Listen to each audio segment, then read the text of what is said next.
बिस्मिल्लाहिर्रहमानिर्रहीम। आज एग्जांपल्स का लेक्चर है। हम मिसालों के जरिए सीखेंगे पास्ट कंटिन्यूअस टेंस को। Structure, main verb, helping verbs वगैरह प्रीवियस लेक्चर में हम डिस्कस कर चुके हैं।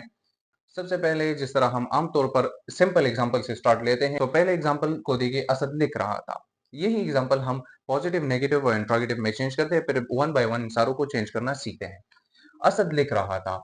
लेकिन इससे पहले आप ये एक बात याद करें, उर्दू पहचान में बता चुका हूँ प्रीवियस लेक्चर में। तो पास्ट कंटिन्यूअस टेंस का उर्दू पहचान क्या होगा? रहा था, रही थे, रही थी, रहे थे। ये उर्दू पहचान है। था है तो मतलब पास्ट टेंस की बात है। तो था से तो हमें पता चलता है कि ये पास्ट टेंस है। तो रहा, रहा हमें कंटिन्यू के बारे में बताते हैं कि एक अमल जारी था। ठीक है, तो असद लिख रहा था।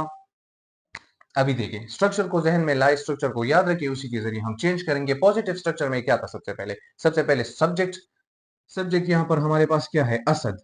असद हो गया सब्जेक्ट। सब्जेक्ट के बाद हम हेल्पिंग वर्ब वाज वर्ब लगाते हैं। लेकिन आपको बताया था कि वाज कब यूज होता है, वर्ब कब यूज होता है। वाज यूज होता है सिंगुलर नाउन के साथ, ही शी इट के साथ और आई के साथ। इसके अलावा वर्ब जो है प्लूरल नाउन के साथ या वी यू दे के साथ। ठीक है, सो असद लिख रहा था। राइट फर्स्ट फॉर्म है, इसका फोर्थ फॉर्म क्या होगा? Writing. Asad was helping verb हो गया। फिर स्ट्रक्चर में हेल्पिंग वर्ब के बाद क्या है? Asad was writing. और बाकी आर एस है, रेस्ट ऑफ द सेंटेंस। अगर जुमले में बाकी कुछ हो कि वो खत लिख रहा था, कॉपी पर लिख रहा था, मजमून लिख रहा था, तो वो हम ऐड करेंगे सिंपली।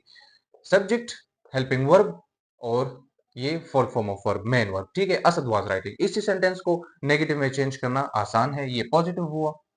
नेगेटिव को देखिए, सिर्फ हम असद के बाद, सब्जेक्ट के बाद नॉट ऐड कर लेंगे। सॉरी, हेल्पिंग वर्ब के बाद असद वाज, असद वाज। उसी तरह सब्जेक्ट मैं लिख लेता हूं ऊपर, subject plus helping verb, helping verb हो गया जी। उसके बाद नॉट, असद वाज नॉट। और इसी तरह main verb, Asad was not writing जी। तो ये हुआ नेगेटिव में। अब इसी को इंट्रोगेटिव में किस तरह चेंज करेंगे? इंट्रोगेटिव स्ट्रक्चर को जहन में लाए। सबसे पहले उसमें क्या आता है? हेल्पिंग वर्ब को हम पहले लिख देते हैं। सो वाज, उसके बाद सब्जेक्ट आता है। सब्जेक्ट क्या है हमारे पास? Was Asad, was Asad. और उसके बाद main verb, was Asad writing. क्या असद लिख रहा था? और ये क्वेश्चन मार्क। तो कितना सिंपल है। पॉजिटिव स्ट्रक्चर सेम, और नेगेटिव में चेंज हम क्या करेंगे? हेल्पिंग वर्ब के बाद नॉट लगाएंगे। और इंट्रोगेटिव में सिंपली हम जो हेल्पिंग वर्ब होगा उसे शुरू में लिख देंगे, हेल्पिंग वर्ब के बाद सब्जेक्ट और फिर मेन वर्ब। ठीक है, अब वन बाय वन इन सारे सेंटेंस को चेंज करते हैं। अच्छा जी, ये दो सेंटेंसेस देखिए, ये पॉजिटिव है, मुस्बत जुमले हैं, इसमें नहीं इस्तेमाल हुआ इन दो में, तो ये नेगेटिव है। और ये सवालिया जुमले हैं, एंड में क्वेश्चन मार्क आपको नजर आ रहा है। सो पहला हमने चेंज किया कि असद वाज राइटिंग। दूसरे जुमले को देखे, अली घर जा रहा था। अली सब्जेक्ट सबसे पहले हम लगाएंगे। Number two, Ali, Ali. उसके बाद हेल्पिंग वर्ब कौन सा आएगा? वाज या वर? डेफिनेटली वाज, क्योंकि सिंगुलर नाउन है। अली वाज, जाने को क्या कहते हैं? गो। गो का फोर्थ फॉर्म क्या है? गो के साथ हम आईएनजी लगा देंगे। Ali was going. घर को क्या कहते हैं? Home. Ali was going home. ठीक, दूसरा जुमला हमारा सिंपली चेंज हुआ। थर्ड सेंटेंस को देखिए, फाइजा खाना नहीं खा रही थी। फाइजा खाना नहीं खा रही थी। सबसे पहले उसी तरह सब्जेक्ट हम लगाएंगे, फाइजा। उसके बाद हेल्पिंग वर्ब हम लगाएंगे। तो ये क्या है? सिंगुलर नाउन है, ऊपर वाली की तरह। सो फाइजा वाज। नेगेटिव जुमला है तो हम हेल्पिंग वर्ब के बाद नॉट लगाएंगे। Faiza was not eating. Eat first form है और इसका फोर्थ फॉर्म है ईट के साथ ING. Faiza was not eating क्या? खाना, फूड।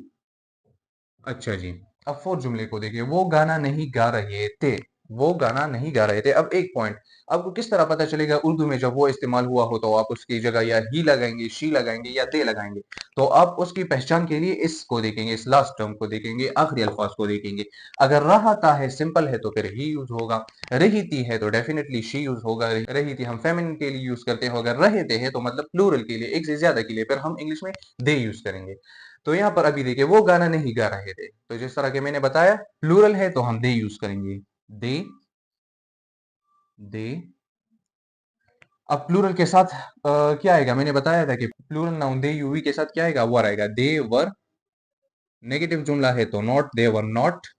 उसके बाद इस स्ट्रक्चर को आप जहन में लाते जाइए। जब मैं एक एक लफ्ज लगाता, जो सब्जेक्ट हो गया, हेल्पिंग वर्ब हो गया, नॉट हो गया, आखिर में क्या है? गाना नहीं गा रहे थे। सो दे वर नॉट सिंगिंग। गाने को क्या कहते हैं? सिंग। फोर्थ फॉर्म है इसका सिंगिंग, अ सॉन्ग। ठीक। सो अब पांचवें जुमले को देखिए, क्या बच्चे खेल रहे थे? क्या बच्चे खेल रहे थे। तो सब्जेक्ट हम क्या अभी इंट्रोगेटिव सेंटेंस से शुरू हुए, क्या बच्चे खेल रहे थे। तो आप देखेंगे कि वर्ब यूज होगा या वाज, हेल्पिंग वर्ब से स्टार्ट होता है इंट्रोगेटिव सेंटेंस। सो हम हेल्पिंग वर्ब कौन सा लगाएंगे, वाज या वर। डेफिनेटली वर, क्योंकि प्लूरल की बात हो रही है, ज्यादा बच्चों की बात हो रही है। सो